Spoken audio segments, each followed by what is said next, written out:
Hey, Matrix here. This might end up being somewhat of a video series of me attempting to convey to you in some kind of logical manner how you can improve at particular skills in OSU.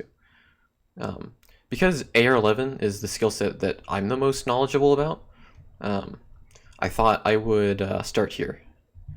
Before I go into detail, keep in mind that I'm not a genius, and you won't need to trust every single thing that I say. For the most part, these are conclusions that I've reached through my own personal experience and research with this game. So if you disagree with anything, feel free to leave a comment, or maybe we could debate about it or something. So yeah, with that being said, let's begin here. The first thing that probably comes to mind when you're thinking about AR11 is I don't know, reaction timing. So you think your reaction sucks. Now, I don't think it's the best idea to convince yourself of this, because to a degree, while reaction timing, it does probably vary from person to person. I'm pretty sure that unless you're like disabled in some way, your reaction timing is probably good enough. So let's break down what reaction timing even consists of. The first factor of reaction timing would be perception. An example of this would be the circle appears on your screen, and the light is received by your eyes and sent to your brain. The second factor being processing. After you have perceived the circle, this is the part where your brain tells you where to go. Now this is the part that we'll be covering the most in this video. It's definitely the most important when it comes to AR11. And the final factor being response, where you actually move your hand to the required location to get your cursor where it should be.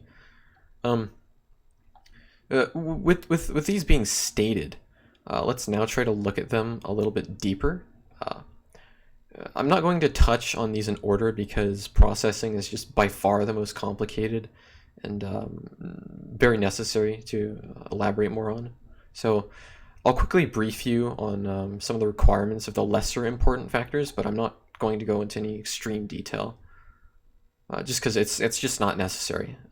You gain these kind of skills from like just playing the game, doing other things.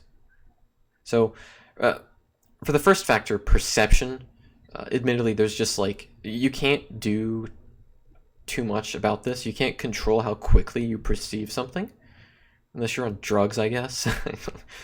So now we can move on to the next factor, response. For AR11, this isn't like the most important for me to elaborate on, other than the fact that it's like highly reliant on the physical speed of your hands. So you can just train this by constantly trying to push your limits with tapping speed and aim speed, but like that's not what this video is intended to touch on. So yeah, I'm not gonna detail to you how to get good at streaming and aiming. So the primary focus here, processing.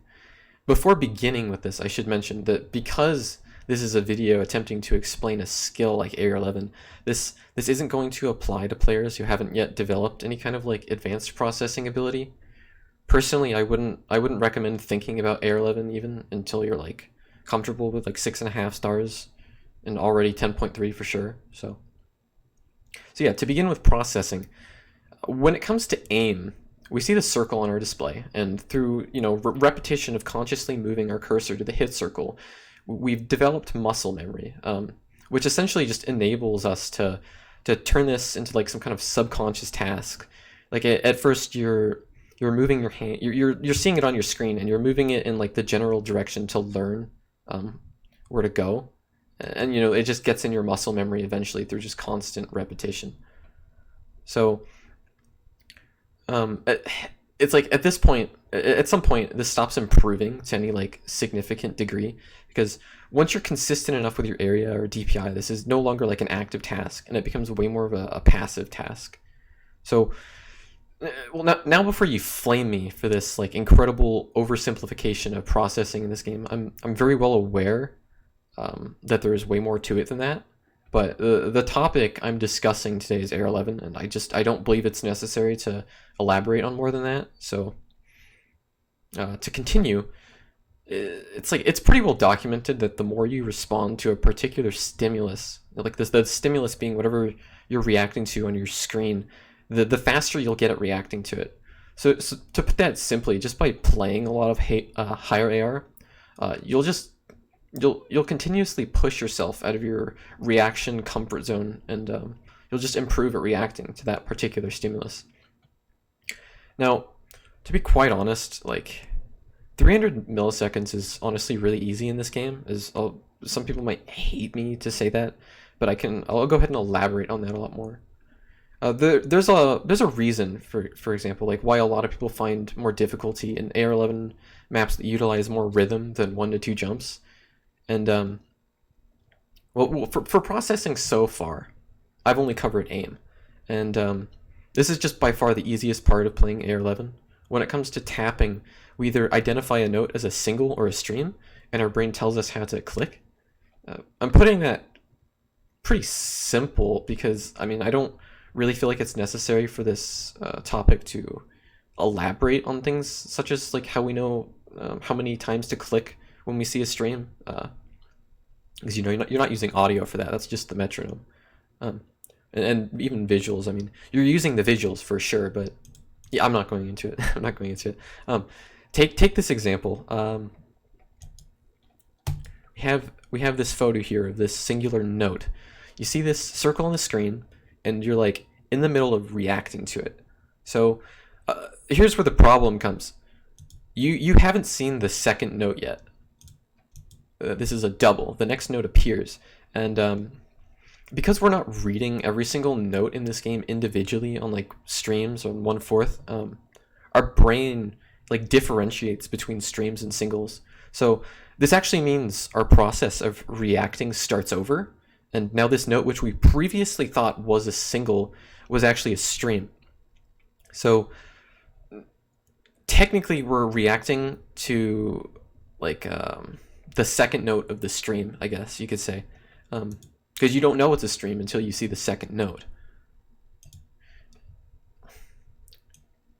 Just taking a pause here to kind of assess my train of thoughts here. Anyway, so like in the case of 220 BPM, for example, the time difference between the 1/4 note is 68 milliseconds, meaning that's 68 less milliseconds that you have to react. So 68 minus 300 is, man, 232 milliseconds. So yeah, in the case of 220 BPM on AR11, you're losing out on 68 milliseconds. You have to react to 232 milliseconds when it comes to streams. So this also technically means that higher BPM is marginally easier to react to because the second note of a stream is showing up sooner than it would otherwise. I've had a lot of random ideas over the years of attempting to view each object of like a stream individually, so I can like save that time of trying to bypass that, you know, needing to react to the second note of the stream, but nothing ever really worked. There are some ideas I have that I can't really put into practice because the client just doesn't enable it, but it's like if it was possible to change the first color of the first object of a stream, for example, we could use this to tell our brain, hey, this is a stream. We will identify this as a stream on the first object, and this would make it like so much easier to, you know, react in general if we just learned to acknowledge that. You know, we can't do that. The client doesn't allow us to do that. Yeah, that's about all I have to say about processing and reacting in general. So the point of telling you all this, what are you going to take out of all that information that I just told you? What should you do to improve? Well, I mean, like, what can I say? I'm not really for just saying play more. What I want you to take out of this is the understanding that through constant exposure to higher AR, you will get better at reacting to this particular stimulus, and over time you will become capable of playing it, like, for sure. Not, you know, unless you're crippled or some kind of disorder, I don't know. Personally, what I would recommend to do is like download a bunch of beatmap packs in the time period of 2011, 2013. They're really rhythmically intense, a lot of the older IIDX stuff that maybe got ranked or whatever. And just play like every AR11 6-star and up that you have. When you're trying to improve reaction, it's like it's not ideal to play a map more than once, because once you've played it once, you're no longer like sight reading, and you have some kind of foresight as to what's coming next in the map. That's not to say it's a bad thing to grind maps, but I mean, if you know me as a player, I do that all the time. But when you're trying to train reaction, I would highly recommend not doing that. So yeah, I've told you what you can do. I've told you what led me up to this kind of thinking, and why this would be a good way of practicing. Patience, practice is the key, really. You can do it. You just gotta try. So yeah, thanks for watching. I hope maybe you'll find something I said in this video helpful. Maybe you'll think I'm crazy. Maybe I am crazy. But yeah, see ya.